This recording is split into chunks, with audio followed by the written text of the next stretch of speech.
So thankfully, we don't have to find somebody that's a guaranteed starter. We're looking at maybe a little bit more of deeper leagues and some depth and maybe even looking ahead. But Sam Darnold's been playing very well from an NFL standpoint and finally had that big fantasy game that we've been waiting for with what he did in that showdown with Baker Mayfield. So I love the setup for him. He's got, I think, still a good matchup against Jacksonville. We saw Patrick Mahomes go for nearly 30 fantasy points against them, did a little bit of that with his legs. But when Darnold's attempts are up, his production seems to follow. And 34 pass attempts last week, following where he was averaging about 25 pass attempts. If he can be a little bit closer to 40, we would love it. But in that mid-30 range could help him get to that top 12 type of finish. Tua Tagovailoa is coming off a strong game, his best game of the season, ironically, without Tyreek Hill. Who needs Tyreek Hill?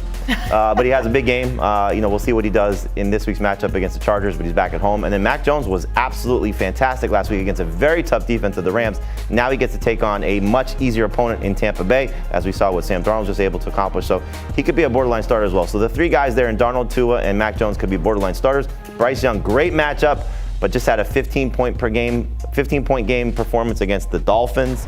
I love the setup against the Cowboys, but I don't want to trust him outside of Superflex and 2-quarterback leagues.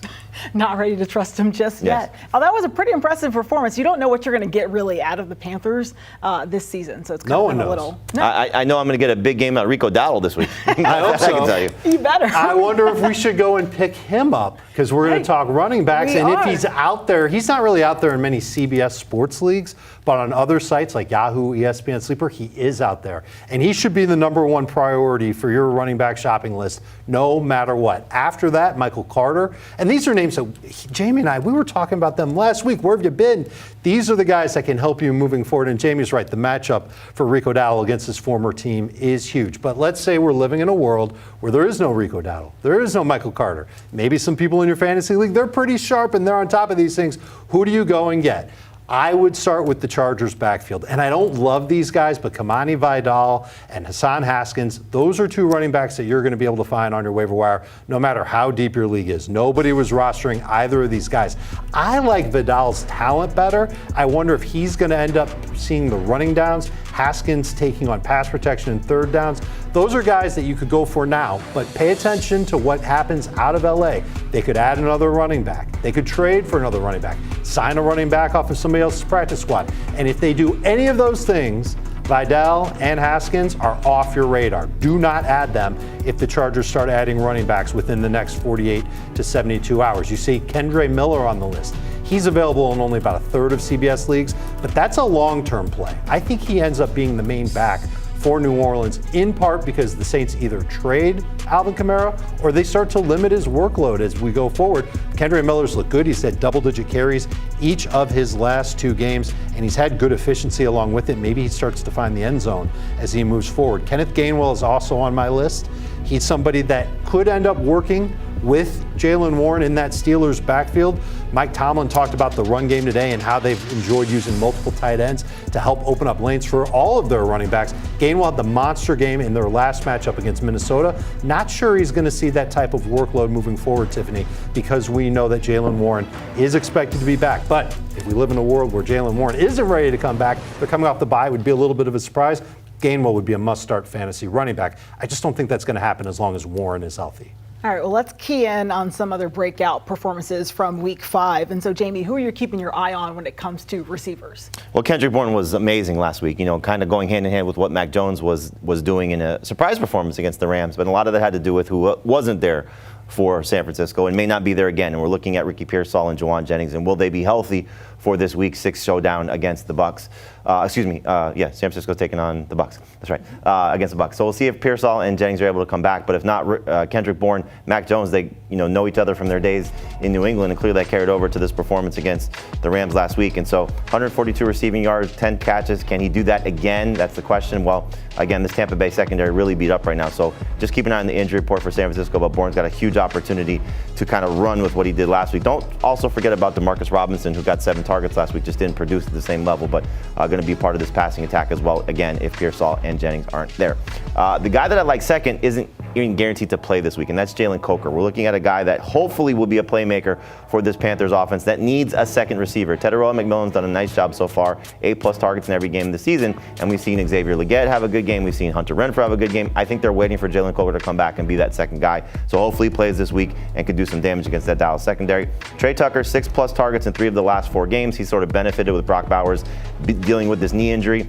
1 huge game, 1 okay game, 1 disappointment. So boom bust, number 3 type receiver. So we'll see what happens there. I think to Dave's point about the running backs, check to see in some of these shallower leagues, check to see on other sites, guys like Romeo Doubs, guys like Calvin Ridley, guys that may have been dropped, especially in the Packers guys that did not play last week because of their bye week. So you could find some guys available to you. Hopefully Darnell Mooney, for example. Falcons had a bye last week. He comes back and is able to play in this week's matchup. But the top guy for me is Kendrick Bourne. Hopefully he does get that opportunity once again. All right, let's shift to the other pass catchers and tight ends and look at some depth here. So Dave, who are you looking to claim this week? Let's keep an eye out for Kyle Pitts. Let's keep an eye out for David Njoku, who finally had a big game, the type of game that we drafted David Njoku to have. He finally had it in week number 5. Maybe there's something there between him and Dylan Gabriel. But we have to keep our eyes on Mason Taylor of the New York Jets. It's good when a tight end gets 6 targets in a game. This dude's had 19 targets over his last 2 games. Clearly a check down type of option for Justin Fields.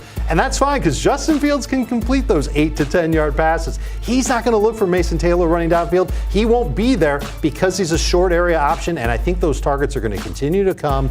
We're talking about a tight end who's going to get volume as he moves forward. And he needs to get more red zone opportunities. Only has 2 red zone targets this year. That really concerns me. But the fact that he gets so many targets, could be the number 2 target getter, like I said with the Jets, that's somebody that I'd want to go after. The other tight ends to check out off the waiver wire, Theo Johnson with the Giants. Love the opportunities for him, just not a great mover, more of a big lug who can win on some contested catches. But the lack of receivers that you see in New York, if Darius Slayton's out, we know Malik Neighbors isn't coming back, it's Wan'Dale Robinson and Theo Johnson. It's going to be him. Another guy who might be a decent tight end rest of season, and he's got 7 red zone targets this year, so he's making Mason Taylor look a little jealous. If you need a 1-week tight end option, I really like Jake Tongas with the 49ers. That matchup that Jamey talked about, the fact that he's had about 15 PPR points each of his last 2 games, makes me excited to go after him, especially if that 49ers receiving core is barren. There's no Pearsall, no Jennings, it's Kendrick Bourne and Jake Tongas. That's cool. I'll take Tongas and start him in week number 6. See, then you'd be a happy fantasy manager, but we all know that all fantasy managers have to make some tough decisions. Jamey, we can start with you. Who are you going to look to cut ties with? I mean, the Raiders may be looking to cut ties with Geno Smith after this point. 5 interceptions in his last 2 games and just not playing at a high level right now. So there's a quarterback you can move on from. The running back position, it's always tough to say goodbye to certain players. There's 2 that I think could have an opportunity at some point, but Ollie Gordon and Sean Tucker right now just not getting the job done. Tucker was somebody that everybody ran to the waiver wire last week because of the opportunity with Bucky Irving not being there and did not play very much. So Tucker you can say goodbye to. And DeMercado, you wonder what the Cardinals are going to do with him after the unfortunate play. But we know it's Michael Carter's job right now. Jerry Jeudy's tough to move on from, but just not getting the job done. Since week 1, he's been under 10 PPR points in every game so far this season. Still looking for his first touchdown. Did not get the bump that we were hoping for with Dylan Gabriel starting. Travis Hunter has been under 10 PPR points, no touchdowns in every game this season. And then the Ravens guys, it's just hard to hold on to them at this point because until Lamar Jackson comes back, so you're not going to play them in this week's matchup against the Rams. They have a bye in week 7. It's easy to drop the secondary parts for the Ravens, and unfortunately Mark Andrews is now one of those guys just not producing at a high enough level, especially with Cooper Rush under center. Man, some great insight. Looking forward to playing this week. I know everybody else is. All right, thank you guys for your time, Dave, Jamey. If you want more fantasy football from these guys, well, you can look no further than our CBS Sports podcast. We've got you covered with fantasy football today. For more, you can just scan that QR code.